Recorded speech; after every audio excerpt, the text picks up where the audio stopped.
استضافت الإعلامية لميس الحديدي الفنانة دينا الشربيني بعد النجاح الكبير اللي حققته في سيزون رمضان بمسلسل كامل العدد بلس ون، واللي كشفت خلال اللقاء عن الكثير من الأسرار والتفاصيل في حياتها الشخصية والمهنية. فقالت دينا إنها بتعشق التمثيل من صغرها، وكانت بتمثل من ورا أهلها في البيت بعد ما بترجع من المدرسة، وكان قدوتها في التمثيل سعاد حسني وشادية وشريهان. باباها كان نفسه إنها تكون مذيعة، وقدمت واتقبلت فعلا بس بالصدفة، لكنها كانت دايما بتشوف نفسها مذيعة فاشلة. أول دور مثلته كان بشخصيتها الحقيقية في مسلسل عرض خاص سنة 2010، واللي جمعها مع الفنان الراحل عزت أبو عوف، واتفقت مع باباها إنهم يخبوا عن مامتها في الأول إنها بتمثل.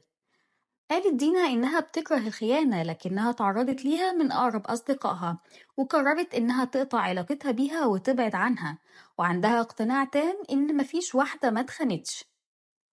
اتكلمت دينا الشربيني لأول مرة عن حبيبها اللي عمل جدل في الساعات اللي فاتت، بعد ما كتير من الأخبار خرجت وقالت إن في قصة حب بتجمعها مع الإعلامي الإماراتي أنس بوخش، لكن دينا نفت كل الكلام ده، وقالت إن حبيبها اسمه حسين، وهو رجل أعمال مصري من خارج الوسط الفني.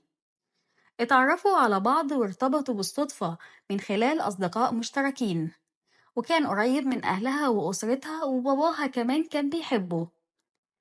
وصفته بإنه شخص حنين عليها وبيتقي ربنا فيها، وقالت كمان عنه إنه عجبها فيه احترامه وتدينه وجدعنته، وإنه شخص لذيذ وداعم قوي جدا ليها، وإنهم بيجمعهم كتير من الصفات المشتركة، لكنه مش بيحب الأضواء. ووجهت ليه دينا رسالة على الهوا وقالت له شكرا جدا.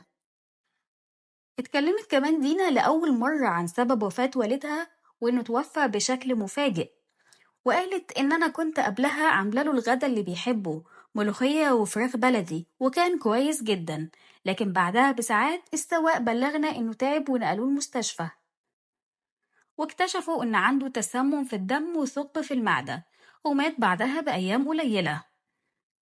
قالت دينا إن باباها هو كل حاجة بالنسبة ليها، ولسه بتبعتله فويس مسج لحد النهاردة، وكانت آخر مسج من أيام قليلة، وكانت بتقوله وحشتني.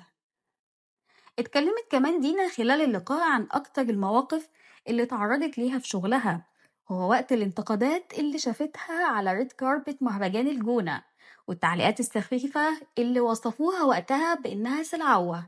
وقالت دينا إنها كانت بتمر بأزمة صحية صعبة، وكانت في المستشفى معلقة محاليل لأنها كانت بتاخد علاج نزل المية من جسمها وأدى لجفاف شديد.